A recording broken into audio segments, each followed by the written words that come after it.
Hi guys, I wanted to jump on today and talk to you about the health continuum. So whereabouts on the health continuum do you sit? Do you even know, or do you need to know a little bit more about it? I'm guessing you probably need to know a little bit more about it, hence why we're making this video for you.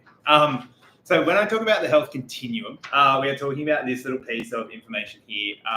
And basically it's a little visual reference we use with our clients to ask them where they are in terms of their health status. And because we're all so busy all the time, most people say, I don't know. And this is a nice way of giving you a nice little visual representation of where you are. So we start off with the continuum, and I popped a link in the captions below so that you can see a better picture of it if it's not so clear on the video.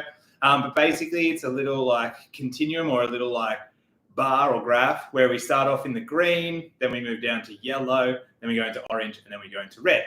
And so as we move through like these different periods, you've got your green, which is your really good health. And that's like, you're getting 8 hours of sleep. It's nice and regular. It's nice and consistent. You wake up feeling refreshed and you wake up feeling recharged.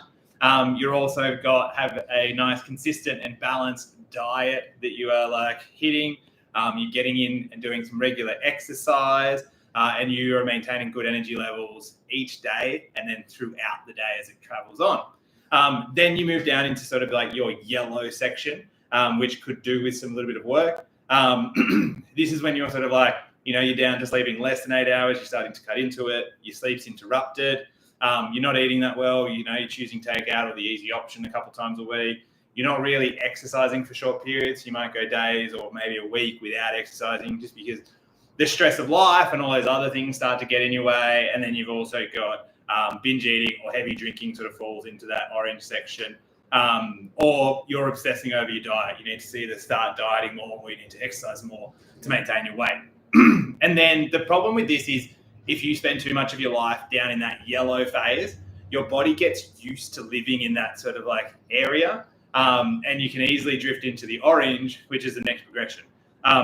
If you've managed to pick it up in the yellow though, you can usually go through, you change one or two things about your diet or your day or your like sleep patterns, and you can get back into that green. But like I said, if you're spending too much time down in that yellow, your body gets used to it, and then you run the risk of growing into orange. And so we call that like your sick or injured phase.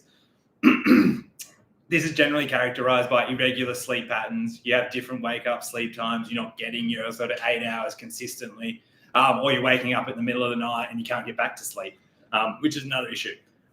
You're generally going to see people like carrying a little bit of extra weight or very unfit, things like normal activities of daily living, walking across the street, walking up a sliding incline, walking up some stairs, starts to get you out of breath. This is also when you start to pick up like those minor injuries, your calf strains, your tight neck, your sore back, your tight hips, your shoulder injuries and stuff.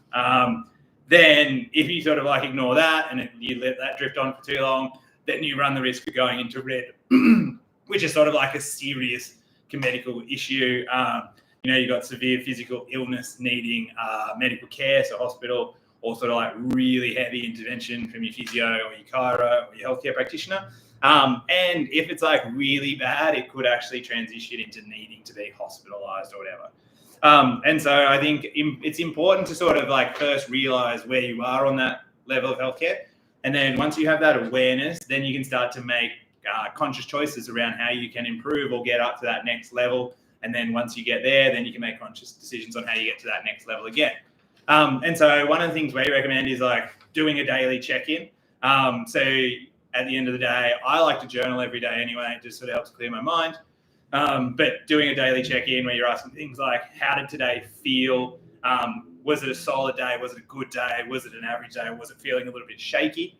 And so, then you start to get an inclination of where you're sitting, green, yellow, orange, or red.